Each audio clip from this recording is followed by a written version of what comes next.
Anti-Irish and Chinese cartoon. All right, the great fear of the period that Uncle Sam may be swallowed by foreigners. So here you have Uncle Sam with sort of a burly-faced Irish man often depicted drunk, with a little rucksack, poverty, etc., and Manchurian Q Chinese in the West. It was not a good time for foreigners. And, during economic hard times, it's never a good time for foreigners. This is contrasting faces of Florence Nightingale and Bridget McBruiser of Ireland. Obviously a fictitious character, but you can see the depictions and the derogatory aspects. So this kind of stuff has been going on for a long time. All right. As a result of this economic growth, you have growing inequality. You get the sort of beginnings of wage slavery. Prior to the Civil War, the economic growth that happens, or the industrial growth, is sort of called proto-industrialization. It's the early part. The Civil War will then be a catalyst to the real in-earnest industrialization that will have to happen afterwards. But you start to see the beginnings of an end to the little craft shops where you know the owner and they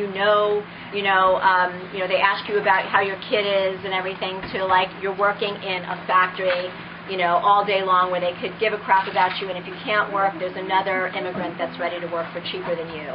Okay? All right. So here's the nice little craft guild blacksmith shop. No longer that. Now it's the Lowell Mill timetable. Your life is a series of bells and whistles and early to bed and early, or early to rise, and long days, whirring machinery, just kind of impersonal factory life. Increase in child and female labor. Why? Because they're cheap. All right. Lowell Mill girls. Those hotties. 1830s. All right. So the Lowell Mill girls really challenged the cult of domesticity that was sort of the prevailing belief about women at this time, because women weren't supposed to work in factories, and these were sort of decent New England girls working in factories. And so that's why they had the Lowell offering, and they had to go to church, and they were, they tried to really put out this picture that they were very pious and that it was a wonderful thing, and whatnot. And most of these women did wind up marrying afterwards. There was sort of the fear that women who worked were unmarriageable. All right, time for a little test here. Not a test. So let's not think about practice. Practice. Okay. So you get a question like this. Developments in transportation rather than manufacturing and agriculture sparked American economic growth in the first half of the 19th century. How true is it? Okay, so you have to say whether or not you think this is true. My advice to you when you get a question is to first just go with your gut instinct, read it to yourself, and ask yourself, do I agree with that? Before you even think of any facts or brainstorm, do you agree with that? So ponder this. Developments in transportation rather than manufacturing and agriculture sparked American economic growth in the first half of the 19th century. Everybody close your eyes. Do you think that transportation innovations were more important than manufacturing and agricultural innovations in terms of the economic growth of the first half of the 19th century? Think about what you've just learned. How many people say yes? Transportation was the most important thing. How many people say not necessarily, maybe other things were important too? Okay, guess what? You're all right. Okay? You can really say whatever you want to say as long as you frame it in an intelligent way and as long as you can find facts to back it up. So if you say transportation was the most important thing, but you can't think of a single transportation form, is that a good argument to argue?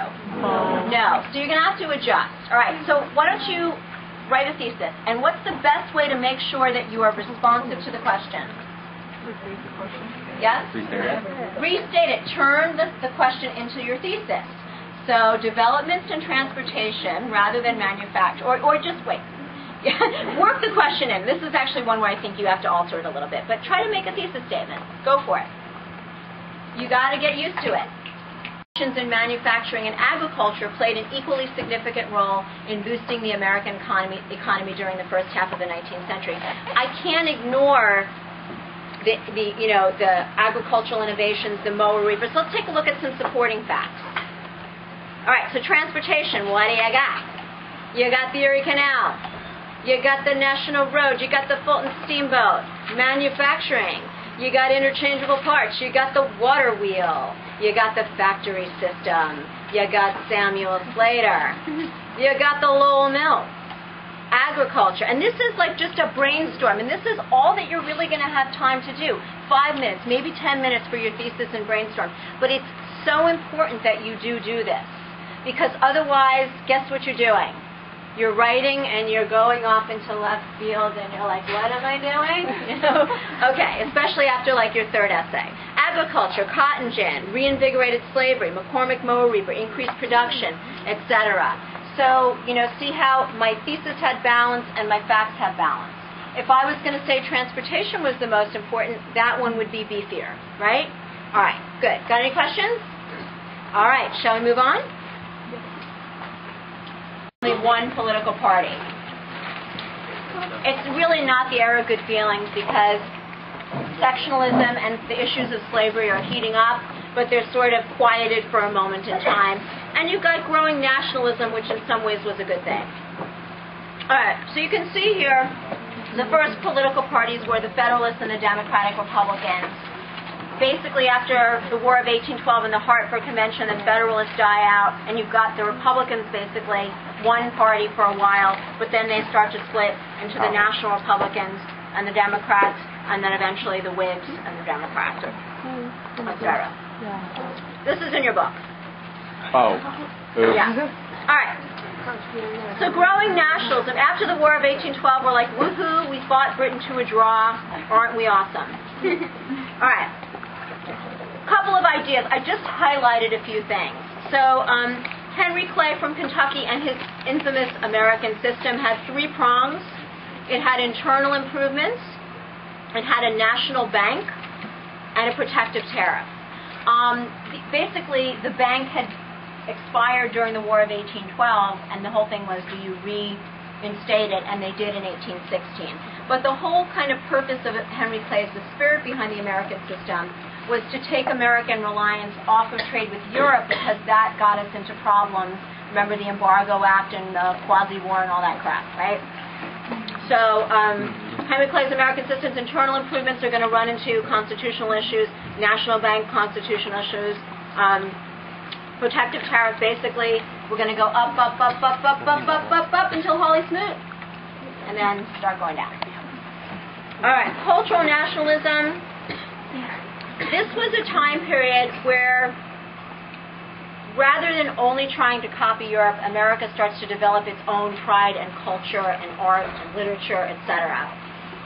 So you've got military heroes like Andrew Jackson from the Battle of New Orleans, the growth of American art and literature, which we'll see in another PowerPoint, and we rebuild the national capital after the Brits set it on fire. Nicholas Biddle. There wasn't a man that Andrew Jackson hated more. All right. He was the head of the second bus and really seen as a symbol of the elite and favoritism towards the Northeast. Protective tariff of 1816 we've mentioned already. Economic nationalism. Diplomatic nationalism. John Quincy Adams is going crazy. All right. He's got the Florida Purchase Treaty of 1819, which also establishes the western boundary as well out to the Pacific coast. This is also called the Transcontinental Treaty or the Florida Purchase.